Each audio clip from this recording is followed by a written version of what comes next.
मैं स्टैंड करता हूं कि पाकिस्तान के साथ बातचीत होनी चाहिए, फ्रेंडली रिलेशंस होने चाहिए, कल्चरल एक्सचेंजेस होने चाहिए।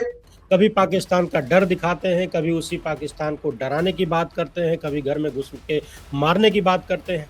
और अब ये सब कुछ करने के बाद नौबत यहाँ तक आ गई है कि ट्रैक टू डिप्लोमेसी चालू हो गई है। तो जहां अपने पड़ोसियों के साथ जिस तरह से एक रिश्ते भारत के मजबूत होने चाहिए, आप अपने रिश्ते मजबूत कर रहे हैं इजराइल और अमेरिका से, आप वहां उनके साथ खड़े हुए नजर आ रहे हैं। अगर आपको उज्बेकिस्तान भेजना है, कजाकिस्तान भेजना है, तजाकिस्तान भेजना है, सेंट्रल एशिया के देशों से कोई ट्रेड करना है, तो आपके पास लैंड रूट तो पाकिस्तान के थ्रू तो आप ट्रेड नहीं कर सकते ना, आपके रिलेशंस बहुत अच्छे नहीं है। वो धीरे धीरे करके एक एक करके आपको आइसोलेशन में डालेंगे। And China is doing things very intelligently, और आपके पास उसका कोई बैकअप नहीं है, कोई बैकअप नहीं है। हमारा संबंध है कि दोनों देशों के बेहतर रिलेशन जब होता है, और किसी भी मुल्क का, देखिए यूरोपीय देश कभी लड़ रहे हैं अब? 2 वर्ल्ड वार देखने के बाद यूरोप में कभी सुना कि आपस में जंग हो रहा है? यूरोपीय यूनियन बन गया, कितने मुल्क आपस में इकट्ठा होकर ट्रेड कर रहे हैं? कश्मीर इतना बड़ा है, आप पीओके ले लेंगे, पीओके ले लेंगे। ये वाला कश्मीर जो आपके हाथ में, इसको तो पहले आप बचाइए साहब। यहाँ पे तो कुछ अच्छा करिए, यहाँ पे कुछ मैनेजमेंट करिए, यहाँ पे कुछ लाइए। यहाँ पे बहुत बड़ा डंका बजाया गया था कि आप लोग इसी माइंड पे चलो, हिंदू मुसलमान करते रहो, आपस में भिड़ते रहो। ये समझना इस देश के हिंदुओं को आएगा ना, ये समझ पाकिस्तान के मुसलमानों को और भारत के मुसलमानों को आएगा, जो किस खेल के शिकार हैं। की खबर है जिसको लेकर लगातार हंगामा है। खबर ये है कि मीडिया रिपोर्ट्स के मुताबिक भारतीय पक्ष से पूर्व बीजेपी महासचिव राम माधव, पूर्व सेना प्रमुख जनरल एमएम नरवणे और पूर्व राजनयिक रुचि घनश्याम जो है वो ट्रैक टू डिप्लोमेसी में शामिल हुए हैं। इसको कुछ मीडिया हाउसेस जो है वो ट्रैक टू डिप्लोमेसी कह रहे हैं। हालांकि इसको पूरी तरीके से भारत सरकार की तरफ से डिनाई किया गया है, और ये कहा गया है कि अगर कुछ लोग इस तरह से पाकिस्तान में कुछ लोगों से अगर मिल रहे हैं, तो इसको किसी भी तरीके से ना तो भारत सरकार इसको अप्रूव करती है और ना ही हमारा इससे कोई लेना देना है। इन द फॉरेन पॉलिसी जो कि संघ की नीतियों को रेजोनेट करे, तो इन्होंने उसके हिसाब से, जैसे इजराइल और पैलेस्टीन पे अपने रुख को इन्होंने बदला, रशियंस के साथ थोड़ा कोल्ड हुए, अमेरिकन के साथ ज्यादा आगे बढ़े। So he tried experiments and there was nothing organic about it, और एज अ रिजल्ट आज भारत आइसोलेटेड खड़ा है। ये कहने में मुझे कोई शर्मिंदगी नहीं हो रही है। I as a leftist, as a communist and as a secular Indian, मैं स्टैंड करता हूं कि पाकिस्तान के साथ बातचीत होनी चाहिए, फ्रेंडली रिलेशंस होने चाहिए, कल्चरल एक्सचेंजेस होने चाहिए, स्पोर्ट्स खेला जाना चाहिए। ये सब बातें जब मैं बोलता हूं और खुल के बोलता हूं नेशनल मीडिया पे, तो मुझको साहब एंटी नेशनल है, पाकिस्तानी एजेंट है, ये तो चाइनीज एजेंट है, ये ब्रांड भी आउट। लेकिन सच्चाई ये है, दोनों मुल्कों के लिए गलत एलिमेंट्स दोनों तरफ है। वहां भी बहुत से लोग हैं पाकिस्तान में जो चाहते हैं भारत के साथ शांति रहे, वॉर ना हो, प्रोग्रेसिव एक्सचेंजेस हो, but then there is a hard line element there also, there is a hard line element here also. ये सरकार अब ये ट्रैक टू डिप्लोमेसी की बात अगर करते हैं, ट्रैक टू डिप्लोमेसी कोई बुरी चीज नहीं है, आप करिए। पहले भी सरकारें करती आई हैं, बड़े बड़े उद्योगपति जिनके दोनों कंट्रीज के साथ रिलेशंस होते थे, चाहे वो अमेरिका हो या रूस हो या यूक्रेन हो या पाकिस्तान हो, आपके आर्टिस्ट हो गए। So track two diplomacy is not a bad thing. लेकिन तो उन्होंने कहा था कश्मीर एक ऐसा इमोशनल इशू है जिसके बगैर पाकिस्तान का कोई भी पॉलिटिशियन और इंडिया का भी कोई पॉलिटिशियन सर्वाइव ही नहीं कर सकता। उसमें सेंस और लॉजिकल बातें करने में डर लगता है पॉलिटिशियंस को, कि वो हमारी तरफ भी यही हाल है। अगर हम पीसफुल रेजोल्यूशन की बात करेंगे, उसको मिसअंडरस्टैंड किया जाता है। आपने बांग्लादेश का एक आपने एग्जांपल दिया, अभी बांग्लादेश का आपने एग्जांपल दिया, तो बांग्लादेश में it is not only because the construction project fail. आप शेख हसीना को यहाँ पे रख करके कर क्या रहे थे? उनके देश का एक इंटरनल मैटर हुआ, उस देश के अंदर शेख हसीना ने 10 साल तक जो चुनाव था उसमें अपोजिशन ने बाइकआउट किया, पार्टिसिपेट भी नहीं किया। किस तरह से मजबूत हो रहे हैं, बांग्लादेश में भी वो पैर जो है वो पसार रहा है, बांग्लादेश से भी मजबूत हो रहे हैं। इनफैक्ट बांग्लादेश के एक ऐसा देश जो पाकिस्तान से अलग होकर बना, बांग्लादेश और पाकिस्तान के रिश्ते मजबूत हो रहे हैं। तो जहां अपने पड़ोसियों के साथ जिस तरह से एक रिश्ते भारत के मजबूत होने चाहिए, आप अपने रिश्ते मजबूत कर रहे हैं इजराइल और अमेरिका से, आप वहां उनके साथ खड़े हुए नजर आ रहे हैं। नहीं, you are slowly turning out to be a banana republic. I am very sad to say it, आप एक बनाना रिपब्लिक बन चुके हैं।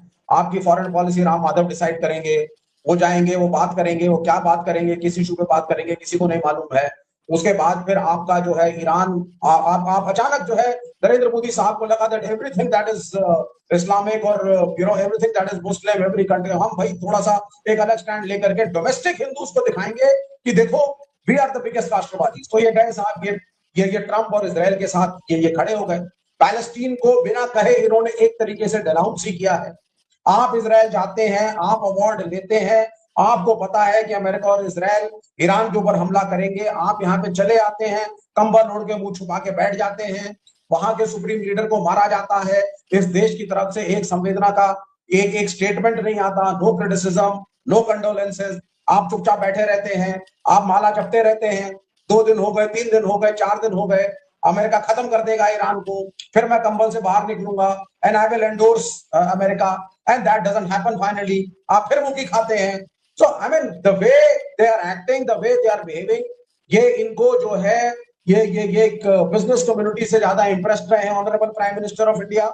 इनको लगता है कि अमेरिका और ट्रंप ये खुदा है, ये जो कहेंगे पृथ्वी में वही होता है।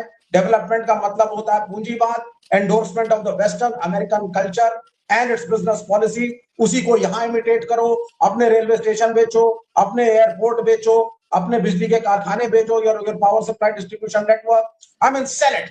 अब इनको लग रहा है साहब डोनाल्ड ट्रंप जो है वो आएंगे और इनको हर चीज से बचा लेंगे, और क्या कुछ ऐसी बातें हैं जो छुपाई जा रही हैं, जो डोनाल्ड ट्रंप या अमेरिकन और इजरायलीज को पता है, उनके इंटेलिजेंस को, इनके कुछ कच्चे चिट्ठे इस सरकार के नुमाइंदों के, जिसकी वजह से डरते हैं, और जो भी डोनाल्ड ट्रंप और इजराइल बोलता है ये झुक करके सल्यूट करके उस चीज को फॉलो करते हैं। This is what is basically happening in this country. आपका एक पोर्ट चला गया, और ये पोर्ट ही नहीं गया है आपका बांग्लादेश में, आपका बहुत कुछ जाएगा। धीरे धीरे आपकी जितनी ट्रेड पॉलिसीज होंगी बांग्लादेश की, intelligent countries do not do it in one go, they do it in an incremental way. वो धीरे धीरे करके एक एक करके आपको आइसोलेशन में डालेंगे। And China is doing things very intelligently, और आपके पास उसका कोई बैकअप नहीं है, कोई बैकअप नहीं है। आप भी स्ट्रांग बनिए ना। I may be a communist, China is a different country, we are a different country. आप क्या कर रहे हैं? अरुणाचल पे आपका क्या इंटरफेरेंस है? बीच में आज से 5-7 साल पहले साहब कुछ अरुणाचल के लोग चाइना जाना चाहते थे, इंडियन पासपोर्ट दिया साहब, जिस पे स्टैंप कर दीजिए, चाइनीज ने रिफ्यूज कर दिया, बोला हम नहीं स्टैंप करेंगे, हम अलग से पेपर पे स्टैंप करके आपको दे देंगे, आप उसको अपने पासपोर्ट में स्टेपल करना है करो, नहीं करना है मत करो। And this is what is basically happening. Kashmir इतना बड़ा है, आप पीओके ले लेंगे, पीओके ले लेंगे, ये वाला कश्मीर जो आपके हाथ में, इसको तो पहले आप बचाइए साहब, यहाँ पे तो कुछ अच्छा करिए, यहाँ पे कुछ मैनेजमेंट करिए, यहाँ पे कुछ लाइए। यहाँ पे बहुत बड़ा डंका बजाया गया था, हर मूर्ख आदमी यूपी, बिहार, मध्य प्रदेश, कहीं भी इंटीरियर में चले जाइए, गांव में बैठ करके बेवकूफी की बातें, हम तो जी अब कश्मीर जाएंगे, कश्मीर हमारा हो गया, हमें प्लॉट मिलेगा, हम वहां फार्म हाउस बनाएंगे। अरे तुमसे 100 गज जमीन, 20 गज जमीन खरीदी नहीं जा रही है अयोध्या में, जबकि वही के तुम ग्राम के निवासी हो, और तुम जाओगे कश्मीर में और वहां जाकर के बंगला बनाओगे। ये सपना देखते देखते ये रह गए। ये लोग पाकिस्तान को बहुत बड़ा दुश्मन दिखाते हैं, और छोटी मतलब कुछ भी हो जाए तो पाकिस्तान को निशाना बना देना, हमला कर देंगे, घर में घुस के मार देंगे, ये वो दुनिया भर की बातें, एक के बदले 10 सिर लाएंगे। इतना सब कुछ बोलने कहने करने के बाद अब ये जैसे पहलगाम का हमला हुआ, उसके पहले पुलवामा हुआ, पठानकोट हुआ, उरी हुआ, इतना सब कुछ होने के बाद भी, एयर स्ट्राइक करने के बाद और ऑपरेशन सिंदूर करने के बाद, इतना सब करने के बाद लौट के फिर बातचीत पे आने की जरूरत क्यों पड़ गई? ये ट्रैक टू डिप्लोमेसी की जरूरत क्यों पड़ी? देखिए, ये अभी तात्कालिक कारण एकाएक समझ में नहीं आ रहा है। देखिए, आपने 2016 में सार्क को खत्म कर दिया, उस समय एक टेररिस्ट अटैक हमारे यहाँ हुआ था, और उसके बाद आपने सार्क को ही डिमोलिश कर दिया। और भारत की सबसे रणनीतिक भूल ये थी कि सार्क को डिमोलिश कर दिया, वो एक बहुत अच्छा ऑर्गेनाइजेशन था, और डिमोलिश होने का एकमात्र काउच पाकिस्तान था।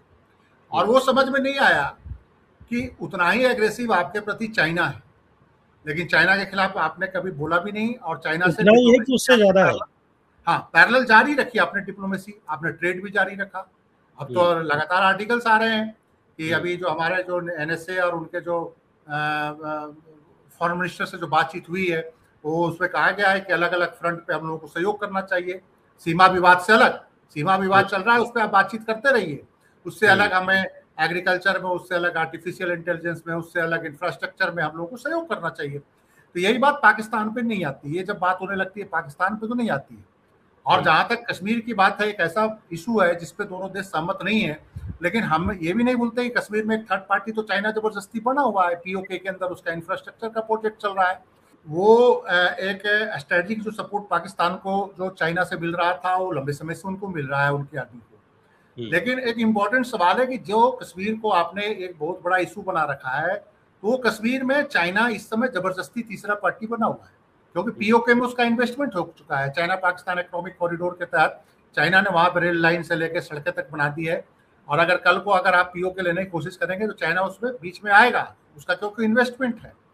तो फिर जब चाइना बीच में आ रहा है तो फिर चाइना से आप उसी मसले पे वो इशू चाइना के लेकर क्यों नहीं आता, जो आपके एरिया में सिर्फ अरुणाचल में नहीं घुस रहा है, वो आपके यहाँ लद्दाख में नहीं घुस रहा है, वो तो जो जिस कश्मीर पे आपका क्लेम है जो पाकिस्तान ने अपने को दबा रखा है अपने पास, उसके जब लेने की बात करते हैं तो चाइना तो वहां भी घुसा हुआ है, तो इस पे चुप्पी हो जाती है। तो ये डबल स्टैंडर्ड है, और उसके पीछे एक वोट बैंक भी है। लेकिन उस वोट बैंक से अलग भी कुछ मसले हैं। उस वोट बैंक से अलग मसला ये है कि जो साउथ एशिया में इंडो पाक रिलेशन को ठीक होने में कुछ बड़ी बाधाएं हैं, और ट्रैक टू डिप्लोमेसी से वो सारी बाधाएं फिर जुड़ जाती है कि ट्रैक टू, इसीलिए क्वेश्चन उठता है कि ट्रैक टू डिप्लोमेसी सक्सेस कैसे होगा जब ये सारे तमाम बड़े बड़े हर्डल्स हैं। पहला हर्डल्स है आर्मामेंट लॉबी, जो हथियार लॉबी है, दुनिया के बड़े बड़े हथियार विक्रेता हैं, वो भारत पाकिस्तान के बीच शांति कभी भी होने नहीं देंगे, क्योंकि वेस्ट एशिया और साउथ एशिया दुनिया भर के जो वेपन इंडस्ट्री के बहुत बड़ा परचेजर है। सेम पाकिस्तान की स्थिति है। एक तो आर्मामेंट लॉबी का बहुत बड़ा इंटरेस्ट है, एक लॉबी उस लॉबी का इंटरेस्ट है जिनके कोस्टल और समुद्री रूट पे बहुत पैसे लगे हुए हैं। वो कभी नहीं चाहता कि इंडो पाक रिलेशन इतना अच्छा हो जाए कि लैंड बॉर्डर भूल जाए, ये दिल्ली से लेके अफगानिस्तान से लेके सेंट्रल एशिया तक।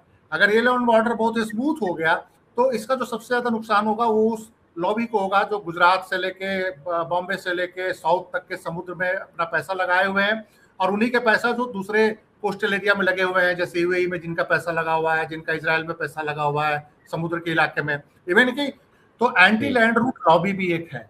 तो ऐसे में बहुत तरह की लॉबी काम कर रही होती है। उस लॉबी में जब ट्रैक टू डिप्लोमेसी की बात होती है तो मसला सिर्फ एक कश्मीर का नहीं होता, मसला सिर्फ पानी का नहीं है। पानी एक बहुत बड़ा मसला है इंडो पाक के बीच, ये भी इसको आप इग्नोर नहीं कर सकते। जो इंडस का जो वाटर है, इसको लेकर पाकिस्तान का एक अपना एप्रीहेंशन है कि भारत कभी भी पानी को रोक सकता है। तो कश्मीर के साथ साथ वो नदियों का पानी भी एक बहुत बड़ा इशू है, और ये दोनों पानी ये दोनों इशू हमें सामने नजर आते हैं हमारे भारत के लोगों को, पाकिस्तान के लोगों को। लेकिन वो जो दो लॉबी है वो हम लोगों को नजर नहीं आता कि पीछे से जो एक लॉबी खेल कर रही है, जिनके अपने इकोनॉमिक इंटरेस्ट है। यानी आसान भाषा में कहें तो भारत पाकिस्तान की जो लड़ाई है वो सिर्फ नदियों की और कश्मीर की नहीं है, उसके पीछे दो और बड़े मसले हैं। एक तो हथियार लॉबी है, जिसको हथियार बेचना, दलाली कमानी है, मोटा पैसा कमाना है। दूसरा वो लोग हैं जिनकी जहाजें चलती हैं, जो माल जिनका बंदरगाहों में बहुत पैसा लगा हुआ है, जिनको सी रूट में भारी इन्वेस्टमेंट है, उधर से बहुत भारी इनकम हो रहा है। वो लोग नहीं चाहते जो है ना उनको आर्थिक नुकसान होगा अगर ये रूट अभी आप दिल्ली से अगर कहीं को अफगानिस्तान अगर कुछ लेके जाना हो तो दिल्ली से आपका जो है इंडस्ट्रियल जो कोई प्रोडक्ट है वो कहाँ जाएगा? बॉम्बे जाएगा ना। बॉम्बे से ईरान जाएगा बंदरगाह के रास्ते, फिर ईरान से लैंड रूट से अफगानिस्तान जाएगा।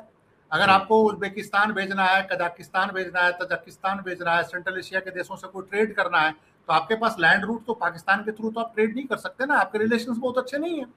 आपको तो अल्टीमेट तो जाना पड़ेगा वाया दुबई से या ईरान के जो समुद्री रूट है। तो जो वहाँ पे जो मोटा पैसा लगा हुआ है दोनों इस एरिया के, पूरे साउथ एशिया के और वेस्ट एशिया के बड़े बड़े जो पूंजीपतियों के, कारपोरेट के जो पैसे इन्वेस्टमेंट है, उसका रिटर्न पे तो नुकसान होगा ना अगर ये लैंड रूट खुलता है तो ये बहुत सारे टकराव है आपस में। और ये जो है अच्छा, आपको क्या लगता है, जैसे आपने जो लैंड रूट की बात किया, अगर ये लैंड रूट भारत पाकिस्तान के बीच शुरू हो जाता है तो दोनों देशों को किस तरह के लाभ हो सकते हैं? अभी $2 अरब का भी कारोबार नहीं है दोनों मुल्कों के बीच चलाना। ये कारोबार $30 अरब तक पहुंच जाएगा 2-3 सालों के अंदर। अच्छा। $30 अरब तक पहुंच जाएगा। मेजर इसका बेनिफिट व्हाइट में जो कारोबार होगा, अभी ब्लैक में होता है, स्मगल होकर पाकिस्तान तक इंडिया का माल जाता है, वाया दुबई जाता है, वाया कराची जाता है।